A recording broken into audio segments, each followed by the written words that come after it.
Good morning and welcome to Sports and Shorts Tailgate Edition on 929 KVRE, online at kvre.com and on iHeartRadio. Alongside Tracy Simpson, I'm Mark Oliver. Tracy, a big week. We turn the calendar to April. Baseball season is in full swing, whether it's locally here at Majestic Park or up in the lights of Dickey-Stephens Park in North Little Rock. The Arkansas Travelers enter a milestone season this season, denoting 125 years of Travelers baseball, dating back to the club's first season in 1901. The team celebrates its home opener Tuesday night against the Wichita Wind Surge, and there's nothing like the beginning of a new season. Oh, my goodness gracious. Are you kidding me? I just think about all the opener and then just all the history going into it. Can you imagine? Now, Mark, before you get too snapped, no, I wasn't there for the very first game, okay? I already know you're going to say something there, all right, buddy? But you probably know somebody that was. But yes, matter of fact, no. I'll talk about Uncle John a little bit later on. But anyway, so many great memories. And, of course, now the memories are being made for us and our kids as we enjoy taking them over there and all the great accolades that come with being a Traveler and the histories. It's still in the making this year. Along with that, we've got some big-time news coming up. So, and plus we may have somebody even on the show a little bit later, huh, maybe? Yeah, absolutely. A new year, a clean slate. New faces, a year full of possibilities, and who better to tell us more than Lance Restum of the Arkansas Travelers. Lance, welcome to the show this week. Tell me about some of the biggest storyline that fans should keep an eye on as the Travelers open the season. Well, thank you so much, Mark and Tracy. Thank you guys for having me on. It's always an honor to talk with you guys. Y'all have such a good show, and I appreciate what you guys do. But yes, it's going to be an amazing season. I say this every year. I sound like a broken record, but this is going to be the best we've ever had. 125 years of Travelers baseball in Central Arkansas, and this is going to be one of our best years yet. Plus, I do have some local connections. Do you guys know about this, my Hot Spring connection? Maybe. Okay. Well, I'm going to go ahead and spill the. So, the Travs are coming back 125 years. We're going to do a ton of fun promotions, but the most fun action is going to be on the field. And leading our team this year is none other than Rich Thompson. Rich Thompson is a former athletic director for National Park College in Hot Springs. For the last several years, he's been down there. He actually played on the Savannah Banana World Tour in 2023, but he is a former Major League player. He signed with the Angels in 2002. He actually is a Olympic silver medalist with the Australian national 2004. He pitched for the Travelers here at Dickey-Stephens Ballpark in 2006 and 2007.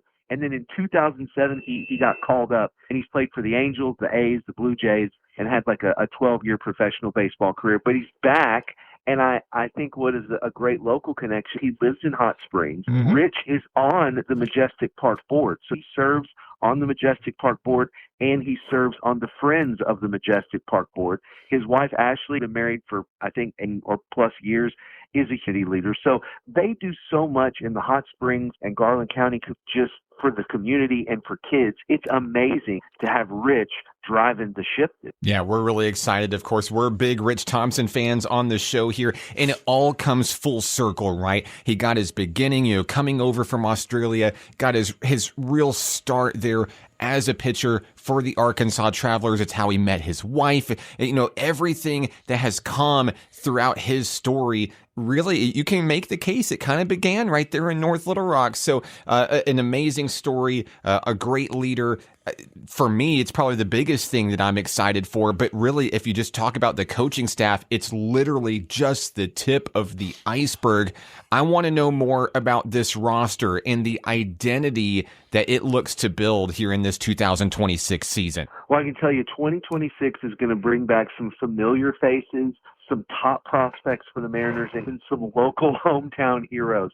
It is going to be an epic. And so some of the top prospects in all of Major League Baseball are going to be here at Dickey-Stephens Ballpark this summer. There's 2 guys you really want to keep an eye on, Cade Anderson and Ryan Sloan. Those 2 guys are top 2 prospects in the Mariners, and out of a top 5 prospects, the entire organization, 2 of them are going to be here with the Travelers. So those guys are do great. We've got Lazaro Montanez, Michael Araro. Like, these guys are coming back.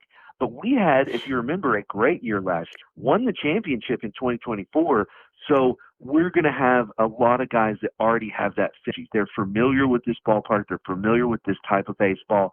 I mean, we had them out the last couple of days. Of course, they were on the road this morning, but we've had them around the last couple of days, and it's just like having your buddies back. It's like, hey, how's it going, man? It's a great vibe in the locker room. And plus, we have some local heroes. You know, Tyler Cleveland, who pitched for UCA, he's from East End. He's like a kind of a Sheridan boy, so to speak. And so it's like a local hometown hero for kids that grew up around here, that played at Boys and Girls Clubs, that went to Majestic Park or played here with Junior Deputy or some other, rec. To have a role model, someone like Tyler, who literally played on the same fields they did, who went to the same high school, who played on the same league, now to be literally living the dream. I mean, he's a professional baseball player drafted by the Seattle Mariners, and by all accounts, like everything that every little boy or girl wants to be growing up. So it's great to have that.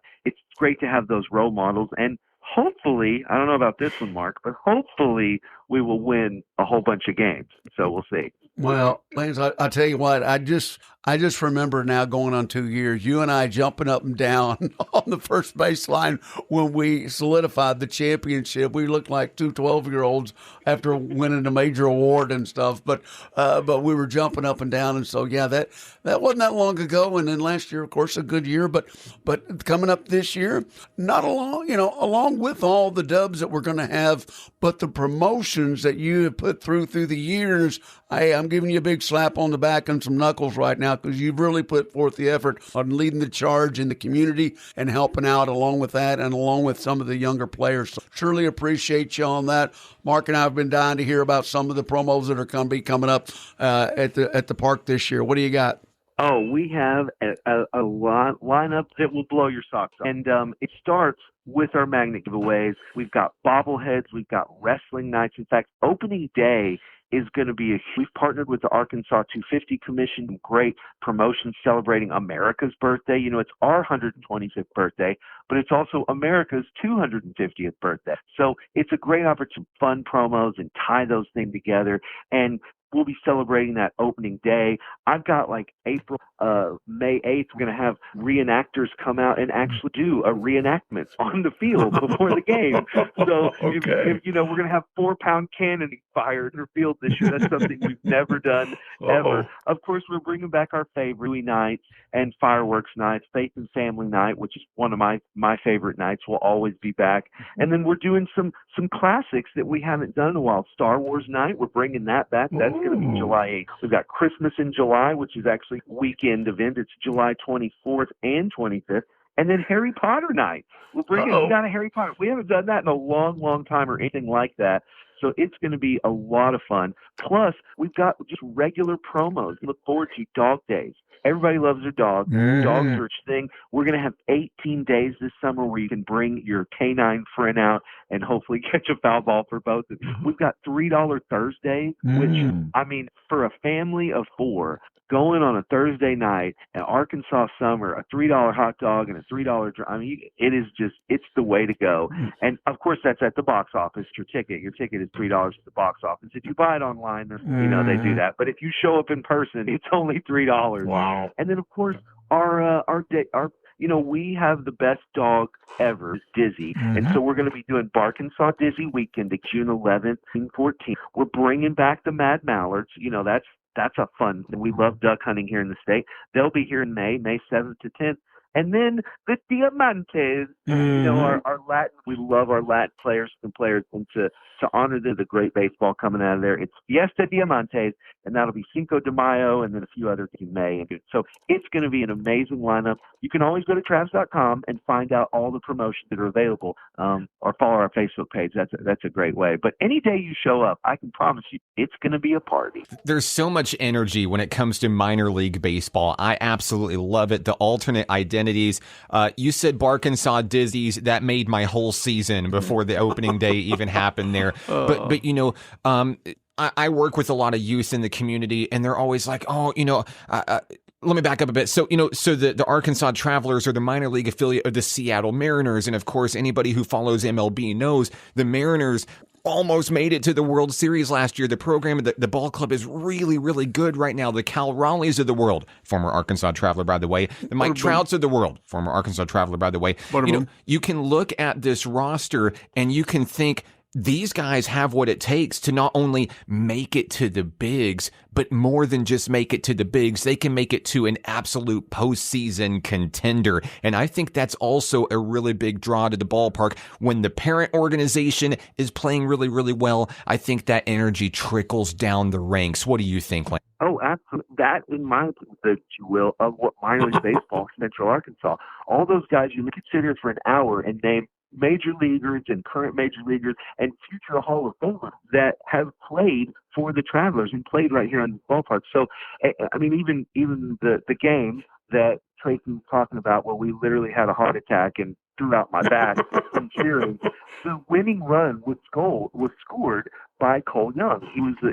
We made a bobblehead of it. That's when we won the trophy. Well, in the ALC championship game the next year, guess who scored the winning run? Same guy. He was just wearing a Mariners uniform. And there you that, go. to me, is really what makes minor league baseball so much fun, because there's dozens of kids in our community that went to our free clinics, that have Cole's picture, that have Cole's autograph, that maybe learned how to bat from Cole at Majestic Park. He was one of the guys that would always come to my Majestic Park clinic. So there's a bunch of kids that learned how to bat from Cole Young. And, oh, by the way, now he's oh man. It's really great. There's something for everybody there, and of course, just all the goings on at the ballpark all around to keep the kids engaged, or the great moments watching baseball. Lance, something else. Of course, every time we've got to have you on, we definitely have to talk about the Arkansas Travelers Youth Foundation. I know that is your baby, and it is something that has been a huge accomplishment for this community to grow the love of baseball for our young boys and girls out there across the 501 and beyond. What can you tell us about the new year upcoming for the Arkansas Travelers Youth Foundation? Well, with our new current company, Diamond Baseball Holds, they are reinvesting. And they have an organization, a national organization called Diamond. And the Youth Foundation, not now, but eventually folded into that and only multiply our great works. Created and built some programs. Our kids clinics, which we have over 1,000 kids come through our every year. Those are absolutely free. We do our coaches clinic, our Black History clinic, our girls only women's history softball clinic. We have our donation programs. We give away about $20,000 a year in dirt and clay and packing material. And I never thought at this point in my life I'd have a dump truck guy, but I know a guy. I know a dump truck guy. I know a guy.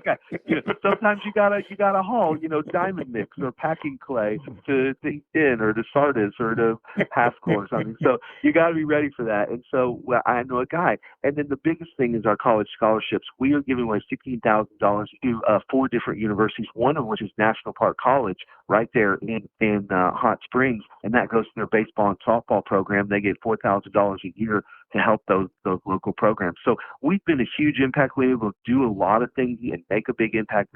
And honestly, that's because of the great support. We have volunteers, we have donors, and we have such a great baseball family. People love sports. And if I can get on my soapbox for a minute, I think that's going to fix a lot of problems. A lot of problems with our youth, a lot of problems in society, a lot of mental health. Getting out on the field outside in God's country, playing baseball, learning how to win, learning how to lose, playing the people you're better than, but then people that are better than you. Learning that when you win, you go get Larry's Pizza, and then when you lose, you go get Larry's Pizza. It's kind of one of those things. You got to understand that it's about gathering and about impacting its whole health. And I think we're moving back there. We're moving in the right direction. And I think that with everyone's help and God's blessings, we do a lot to teach kids' lives. Well, I tell you what, right now, hitch up some more horses. We're definitely on that bandwagon. We will do whatever we can to help you out with community effort, and we certainly will follow you. Hey, how about we just get this party started? Why don't we go ahead to the fans out there? Why don't we give away a family 4-pack for next week or for this coming week? Does that sound good? Something that we can do, on the text line? Yes. Let's do it, man. You make it rain, Tracy. You're like Oprah. You get some tickets. You get some tickets. Everybody gets a ticket. Hey, I like that right now. So the text line is 501-915-1300. Lance said it best. Text "Make It Rain" to 501-915-1300 and a Travs family 4-pack coming your way. I'm telling you, you want to be sure that you're at Dickey Stephens Park this season. It's going to be a great year for Travs baseball. Yep, make it rain, buddy. Okay, Lance, thank you so much for coming on. I know you're a busy man and you got to get moving and grooving, but we'll be out there, and I can't think of a better person to follow the suit than you, brother. We appreciate you so much. I appreciate you guys. Thank y'all so much for being Travs fans and everything y'all do for sports. I'll see you guys at the ballpark.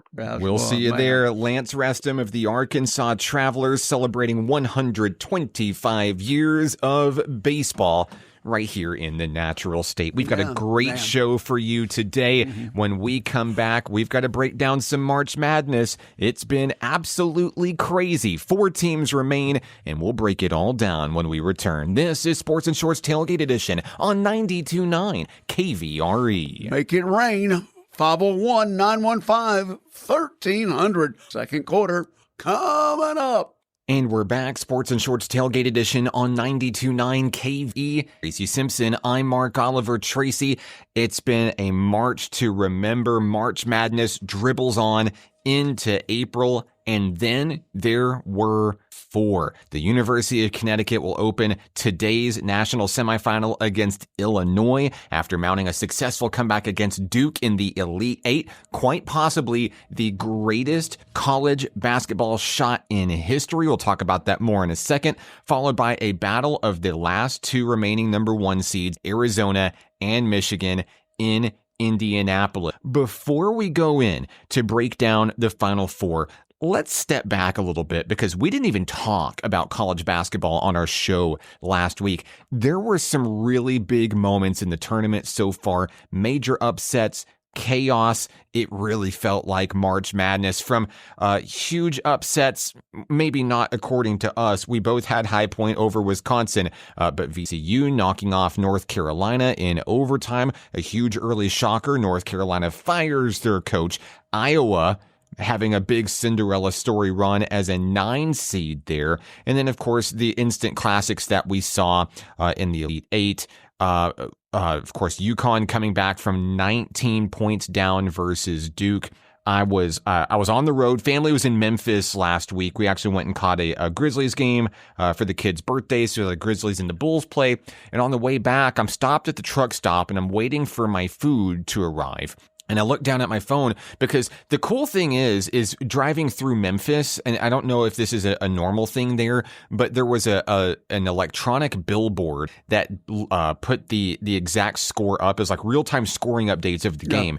And I drove past this billboard and it was halftime, and I was like, yep, this game is over. Duke doing Duke things. And, UConn, that's had so much success. The championships in recent years ran into a buzzsaw, right? So I get across the border, get to my truck stop in West Memphis getting food, and then the alert comes across my phone, UConn wins. And I said, wait, what?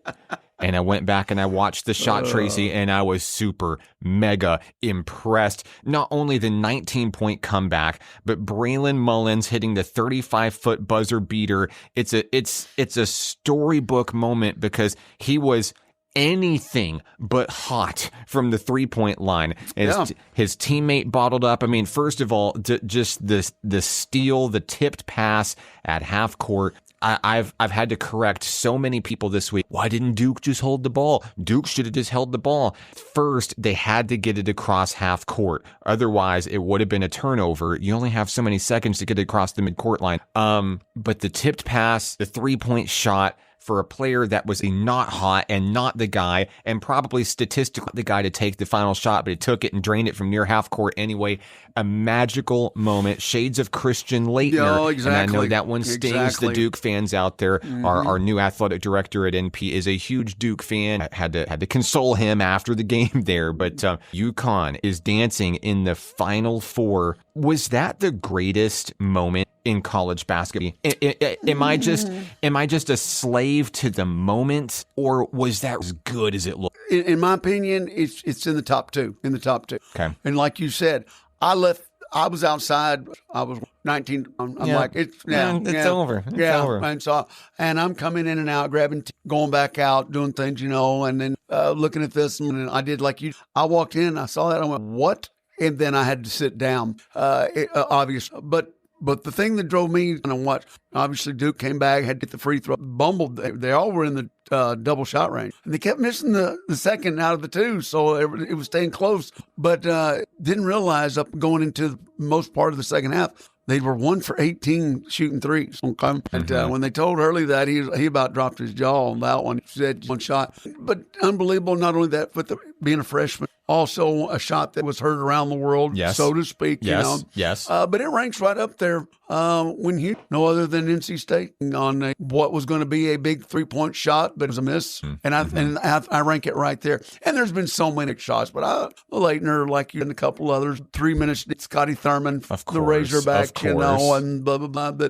But I rank it right there. I mean, 5 slammage, they were just knocking it. That was, of course, Goliath. So, but I think it's right there because once again, though, Mark, let's clarify to everybody. Now, you got 10 seconds to go across, and there was only 6 seconds in the game, but the guy hadn't been shooting free throw, and it was a freshman also. He was a freshman. Well, the inbounds pass started with 10 and some change. Right, 10 and change. So Duke had to get the ball across the timeline. But he wasn't, he hadn't shot a free throw the whole. And so did he panic, Mark? Do you think he panicked? He got doubled down on because if he'd have got fouled, he could have went to the line.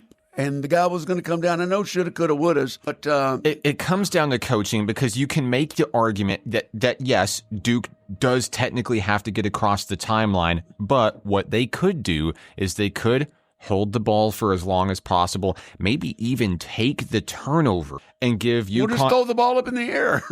Or that. You could give UConn the ball back with fractions of a second, literally nothing to get a shot off on. This win for UConn absolutely coaching. Absolutely came down to coaching, and it proves why Hurley's the guy. And look, that was a desperation situation for the Huskies. They didn't wave the white flag, and now they stay alive going against another team that jaw drop, and that's the University of Illinois. When I saw that final score against Houston, I was like, "You've got kidding me." They say that defense wins championships. That puts the Fighting Illini on my radar. Red alert, DEFCON 1000. This is not a team to play around with right here. Well, I mean, and obviously, and I don't like bring very often, but Vegas, same thing. Because if you look at what the spreads were when they first started out, and I mean, when we started kicked off, now look at it slowly creeping up.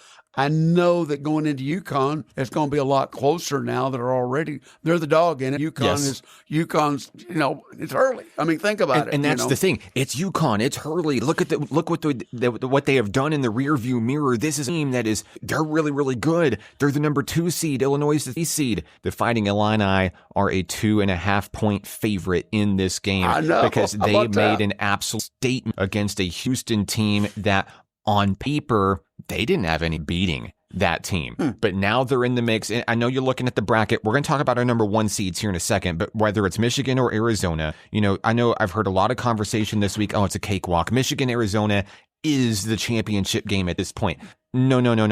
Not so fast. UConn taking down an elite Duke team. Duke was the number 1 overall team in this tournament, the favorite to win it all. They've earned the right to. Illinois has absolutely the right to be. Just because it's a number 2 or a number that will ultimately face off against the winner of the ones, that doesn't mean it's going to be a cakewalk in the final by any stretch of the imagination. This is, as of this moment, as of this morning, this is most wide open in a Final Four that I've seen in time. I think you're right. I think we could draw straws on with what you said. Yeah, because I know as far as Michigan had a little bit of tarnish, right before coming in, they recall when Purdue beat them, okay? But then all of a sudden, if you look at the points, but what Arizona did to Arkansas, teams after that, they're right now, Michigan's the team right now that's defeating everybody, points to point mark. The luck. Illinois, look what they've done to these. It comes down to this. Numbers by the numbers, you got to go with Illinois. Statistically, they're the better team on paper. The defense,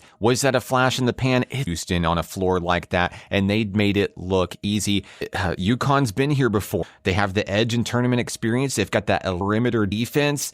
But Illinois has really great size down low. They've got a guard named Keaton Wagler, a high school offense here. It's time to flip that coin, Tracy. I'll let you go first. All right, we're going to flip it. I'm saying I'm going with Arizona, Illinois. Well, we'll break down the number one seeds here in a second. Just tell me, Illinois, UConn and Illinois. Illinois. I'm picking the Fighting Illini in this Illinois, one also. yeah. Absolutely The only impressive. thing that holds me against this is because what you said earlier, you were talking about Mariners and Travelers. Yeah. Look what UConn girls are at the same location.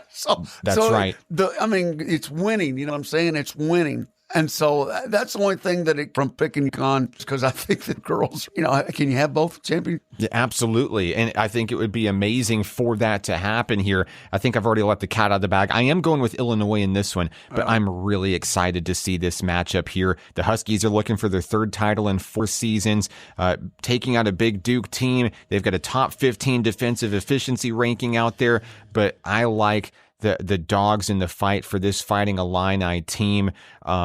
A very strong tournament run. Houston and Iowa falling. Those were very tough teams. The road to get here has been very difficult. They are battle tested.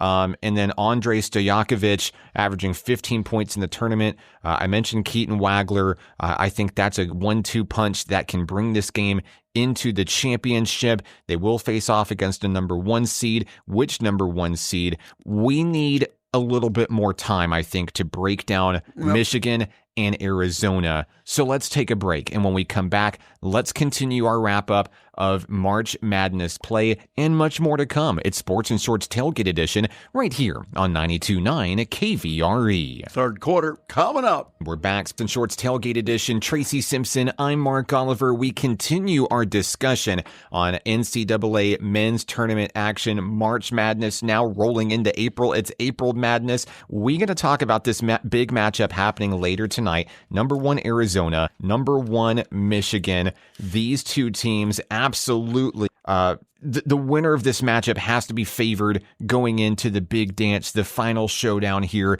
We know a lot about the Arizona Wildcats here, of course. Razorback Nation got a healthy dose of Arizona, and unfortunately, this is the team that put an end to the strong season for Coach Cal's Razorbacks this year. But it's time to rip the Band-Aid off. It's been a week or so. Let's talk about what Arizona does really, really well. We saw it in that matchup in the Sweet 16 against Arkansas. The Wildcats relentless down in paint. And there's not very many teams in this tournament, whether the ones that are sitting on the couch watching or the ones that are still in, that can match that level of energy. This season, Arizona ranks number 5 in the nation in points in the paint, averaging more than 82 points in the paint, also leading the nation in free throw attempts with nearly 20 points per game coming from the line. Basically, that close section of the court right under the basket, Arizona says, that's our turf, that belongs to us. Take it from us if you can. That has been the mission all tournament long. You make the argument, Arizona has not been challenged at all up to this stage in the Final Four. They've got great talent. Charles Barkley said way early, months ago in the season, he predicted that this was going to be the Arizona Invitational, also another name for the NCAA tournament this year. So far, he hasn't been wrong. And with the level of talent, certainly NBA draft bound, there's going to be many of these guys that go in the first round in the NBA draft coming up in a couple of months. This looks like a team that's very balanced, the complete package.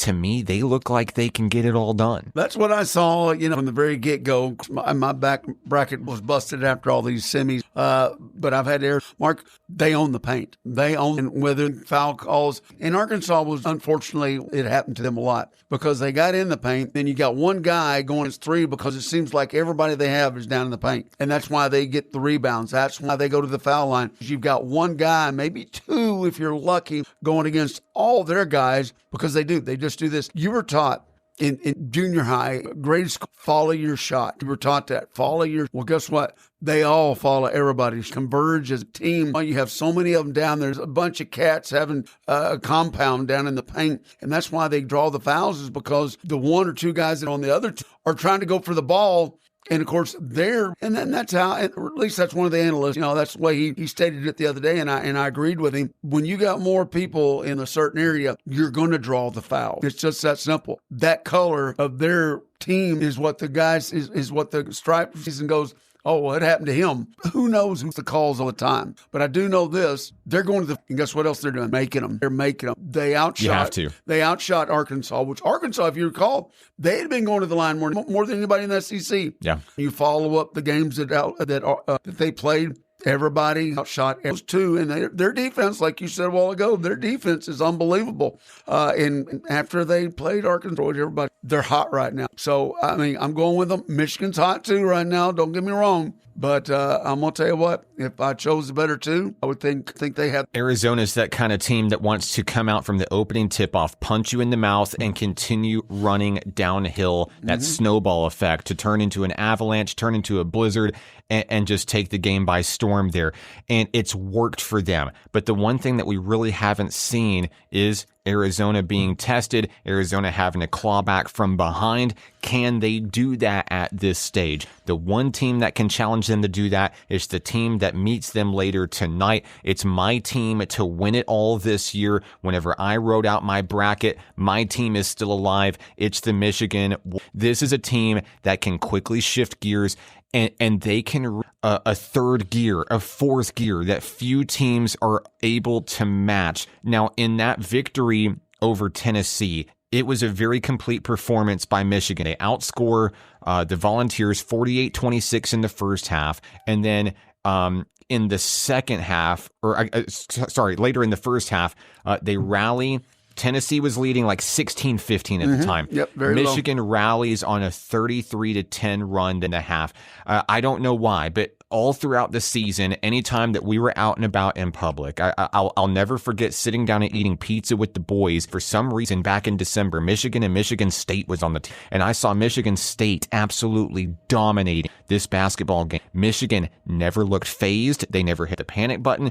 It seems like this is a team that sometimes does fall behind, sometimes does have slow starts, always finds a way to bounce back. And when they do, it's with authority out there. They're big, they have star potential, they play great defense. We talked about Arizona owning the paint, dominating the paint, king of the hill. Well, Michigan is the team that will challenge you for that hill because they will go in there, they'll bully their way to the basket. They're really, really good at avoiding foul calls as well. So unstoppable force meet immovable object, because this is, and a lot of people are saying, hey, this is the championship game. It certainly feels like that with the Clash of the Titans here, but I really like Michigan in this one. I believe that they are the most well-rounded team left in the tournament. Yaxel Lendenberg is going to be playing for BA in just a few months from now after the draft. Adai Mara, Morris Johnson Jr. It's going to come down to free throws. We already know that coming in here, a physical ball game down the stretch.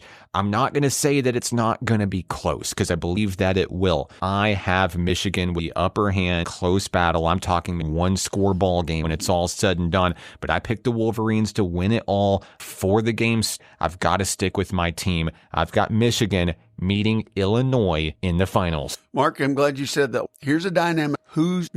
That's going to, because if you've noticed, some of the officials let them play, some officials calling it tight. So what are calling this game? We don't know yet. They've already got the two officiating already, but they haven't let out. That's right. That's right. So are we, and they won't let that out until the time of the game. The coaches know already, so they can maybe change up this little bit here or there, but nobody else knows that. They don't want Vegas knowing it. They don't want nobody knowing. But that's something that ultimately, I think, now we've got to figure that out right out of the gate. I'm going to call it tight. Let them rock 'em, sock 'em, robots. If they do that, Michigan, no doubt, they'll bully them. But if they call it a tight game, Arizona has the upper hand. They have the upper hand. And their shooting percentage going these last four, they go to the line. So that's all about who's calling them, what official. And I hate to say it like that.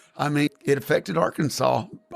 They were down 15 at one time and kept getting technical, and they didn't even look like technicals. It looked like they were just playing ball. It is what it is, but I'm afraid that the crew could make a difference. Like you, I'm going with the guys that I went to, going with Arizona. That's in my bracket. So you got Arizona not only winning this game, Yeah, but and winning winning it the whole all. thing against Okay, Illinois. so you got Arizona over Illinois. I have Michigan over Illinois.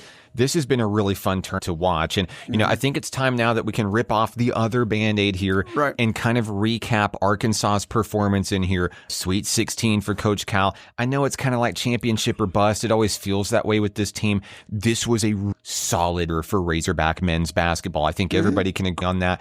They opened the tournament with a really strong showing, beating Hawaii. Of course, Darius Acuff Jr. continues to prove his worth, not only in the SEC tournament, but now on the national stage.